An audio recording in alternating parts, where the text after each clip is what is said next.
How's it going, everybody? This is Dean Rojas with Epidemic Sound, and today we're going to be talking about export settings. So this is probably the question that I get asked the most, is what export settings to use for which social platform. So today we're going to dive deep into export settings and which one is best for YouTube, Instagram, and Facebook. So let's hop into Premiere Pro. So the sequence that we're going to use is the RE1080p 93.976, which means 24 frames per second. And then I'm going to change the sequence name to Panther Creek, because this is where that was. Panther Creek YouTube YT. So I've already gone ahead and I have my clip and I'm ready to export. So I'm going to hit Command M or go over here to File and then click Export Media. So then you will be prompted with this screen. You are all familiar with this. We know this very well. So YouTube, I cannot stress this enough, will compress the out of your video. So that means that no matter what high quality export settings you're putting out, it doesn't matter. It's gonna get compressed regardless. A good standard format to use is H.264. And that's basically just a compressed version of your file. And you can see it's a very small file size. So we've clicked H.264. So now let's go into our presets and we're gonna scroll down and there's actually a YouTube preset. YouTube 1080p, full HD.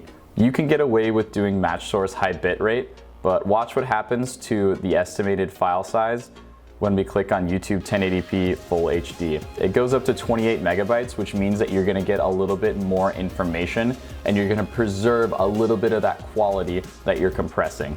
And that's literally it for YouTube.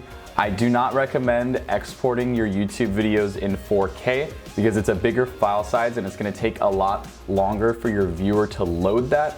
And when it takes a long time for something to load, people are gonna click away. That's just how it is. That's social media.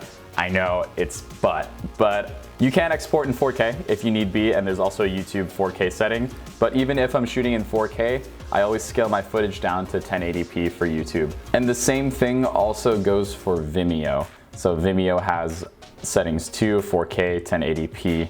So you'll notice that there are some for Facebook, but we are gonna ignore those because what we are doing for Facebook is gonna be a little bit different. We are entering an age where people are not using Facebook on their desktops anymore, they're using it on their phones. So we wanna take this clip and we wanna convert it for Facebook and Instagram. We're gonna click Command N and open a new sequence. Then we're gonna head over here to Settings.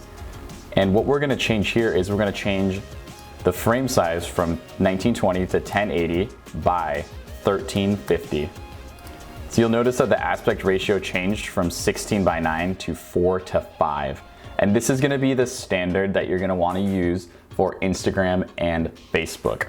You can also get away with doing 1080 by 1080, but it's gonna be a 1-to-1 ratio and you're not going to get as much room for your video and your video is not going to be as large on a screen as it possibly could be. So we're gonna go ahead and click OK.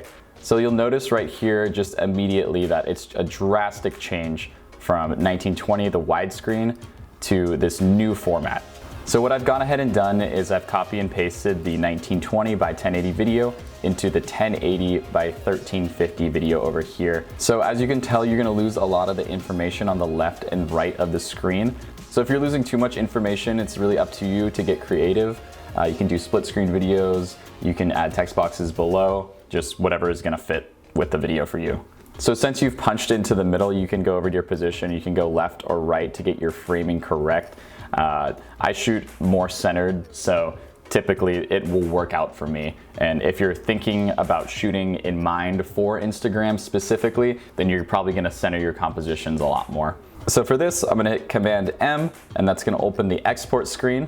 And we're over here in our compressed format again at H.264.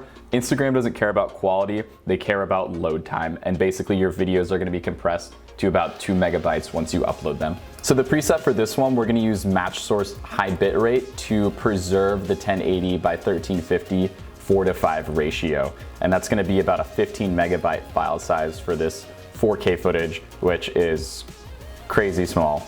And then we're gonna click export. And that is the standard for Instagram and Facebook.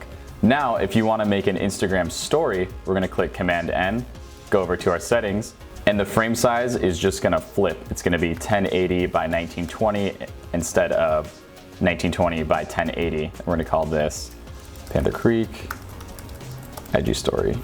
Spelled that wrong. So you notice it gets even skinnier. So I'm gonna bring over my footage into this and we can take a look at it. So it's gonna crop it a bit. So what I'll do is I'll scale in even more. So this is gonna scale in even more, which is why I recommend getting creative using split screen. It's probably not gonna look as great as it can.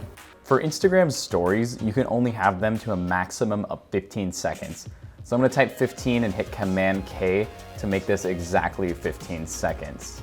So now this clip is at exactly 15 seconds. It can be less, but normally I'll try and reach the 15-second goal. So click Command M, Panther Creek IG Story, export the video and the audio, match source high bitrate, H.264, click export. You're golden. For YouTube, 1920 by 1080 is perfect. For Instagram and Facebook, it's gonna be 1080 by 1350. And for your Instagram stories, it's gonna be 1080 by 1920. Working professionally in social media marketing, knowing these export settings has become essential to growing an Instagram page or a Facebook page or a YouTube channel. Thank you guys so much for watching. If you enjoyed this video, please leave a like, leave a comment, hit subscribe, hit the notification bell, follow me on my personal channel, and keep killing it. See you guys in the next one.